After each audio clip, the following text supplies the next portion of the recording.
a former client, and he's going to tell us a little bit about his story. You ready? I'm ready. Okay. Alright, so my name is Timothy Jordan, and here's my speech. So I wouldn't be here where I am today if it wasn't for my former therapist, Alex, and all the staff at the guidance center. It has been a long journey for me, and I still have a long road ahead of me.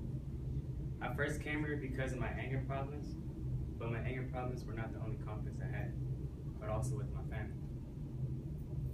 As I think back to those times in 10th grade when I attend my sessions, I remember that I wasn't very good at listening or understanding the importance of the consequences that I may face in the future.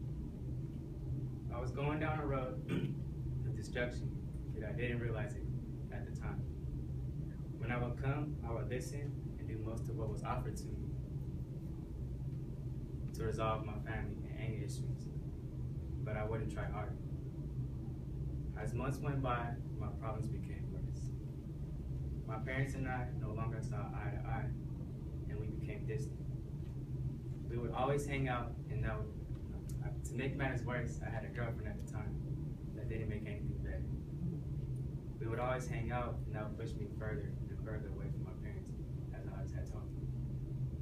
It finally got to the point when my parents kicked me out of the house, and that's when I became homeless. During that time on the streets, Alex told me to stay in contact, and I did. And he gave me options and advice about my situation and what I could do about it. After about 2 weeks on the street, my girlfriend's family took me in after a long talk that we all had together, and I stayed there for about 3 months. However, things didn't work out so well, and I ended up not only on the streets again, but in jail because of a mistake that I had made. I felt horrible, and I felt like I had lost everything. After I was out of jail, I returned to the streets for a while and lost contact with everyone. Finally, the first person I contacted was Alex. We would continue to talk, and we would meet up to discuss the immediate options that I needed to take. Eventually, my friend's family took me in, but only for 2 months because they couldn't financially support me. But they're a blessing to stay with at the time. I ended up on the streets again, and that's when I finally listened to Alex again and decided that a shelter is my only option. And back then, I always thought that I would never end up at a shelter because, I just felt like that wasn't a part of me, but eventually it did. It was pretty much safe.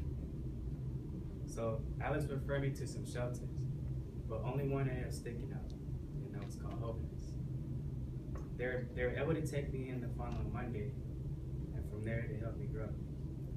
Alex would continue to help me grow as well. But the biggest thing that I could thank him for was not getting me off the streets, but getting me to talk to my parents. That was the biggest loss I had back then, which was not talking to them for about 7 months. And that would be the first thing in my head when I woke up, and the last thing when I went to sleep.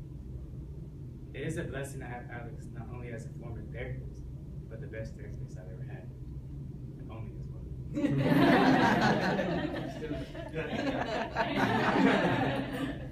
And my family agrees.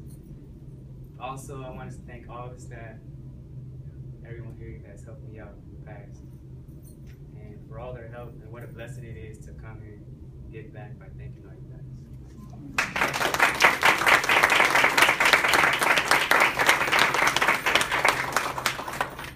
As of today, I'm still growing, and I will continue to go down the long and successful journey ahead of me. I'm also working to get my diploma, and I have graduated from the emergency shelter into my own house that I share with 2 other people. So, and in the future, my ultimate goal is to join the Army. And while I'm in the Army, I plan on doing some acting, maybe afterwards. Be an actor, model, it doesn't matter. I have a lot of things in mind, being a writer as well. So I just have a lot of goals and a lot of things in mind. So I want to make sure I do it. So with all you guys help and everything. So thank you all. Thank you.